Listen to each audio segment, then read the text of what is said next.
ជំរាបសួរក៏ដូចជាសួស្តីពុកម៉ែបងប្អូនទាំងអស់គ្នាដោយដែលអ្នកទាំងអស់គ្នាបានដឹងហើយថាថ្ងៃហ្នឹងគឺមានការប៉ះទង្គិចរវាងកងទ័ពកម្ពុជាហើយនិងកងទ័ពថៃ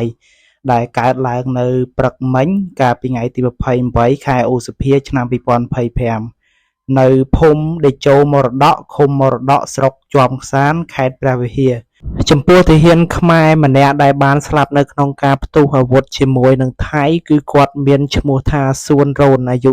48ឆ្នាំចំពោះទីលំនៅគឺគាត់នៅក្នុងភូមិកំពីងឃុំយាងស្រុកជាំខ្សានខេត្តព្រះវិហារដែលគាត់គឺជាទាហានឈរជើងនៅតំបន់ព្រំដែនមុំ3ចំពោះពេលឥឡូវនេះគឺសាច់ញាតិរបស់គាត់គឺបានរៀបចំពិធីធ្វើបុណ្យសពរបស់គាត់នៅក្នុងមន្ទីរទាហានកងទ័ពលេខ9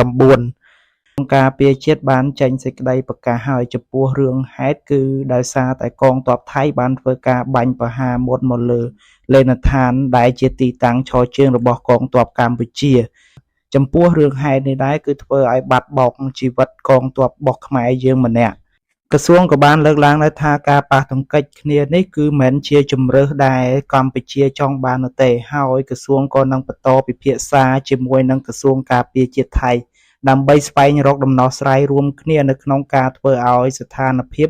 វិលត្រឡប់ទៅដូចដើមវិញឲ្យបានឆាប់រហ័សនិងបង្ការកុំឲ្យស្ថានភាពនេះកើតឡើងសារជាថ្មីម្ដងទៀតហើយក្រសួងក៏បានប្រកាន់ភ្ជាប់នៅមធ្យោបាយការទូតនិងដោះស្រាយបញ្ហាដោយសន្តិវិធីព្រមទាំងរក្សានៅព្រំដែនរបស់យើងណាឲ្យប្រទេសជិតខាងរបស់យើងជាព្រំដែនសន្តិភាពស្ថិរភាពការអភិវឌ្ឍនិងកិច្ចសហប្រតិបត្តិការដែលផ្ដល់ប្រយោជន៍ឲ្យគ្នាទៅវិញទៅមកហើយក្រសួងក៏បដិញ្ញាការពារបូរណភាពទឹកដីនៅក្នុងតម្លៃណាក៏ដោយបាទលើពីនេះទៀតគឺក្រសួងការពារជាតិសូមអំពាវនាវឲ្យសាធារណជនទាំងអស់គ្នាមេត្តាកុំជឿនិងផ្សព្វផ្សាយនៅតាមបណ្ដាញសង្គមទំនាក់ទំនងផ្សព្វផ្សាយនៅព័ត៌មានមិនពិតដែលជាការរុញច្រានឲ្យស្ថានភាព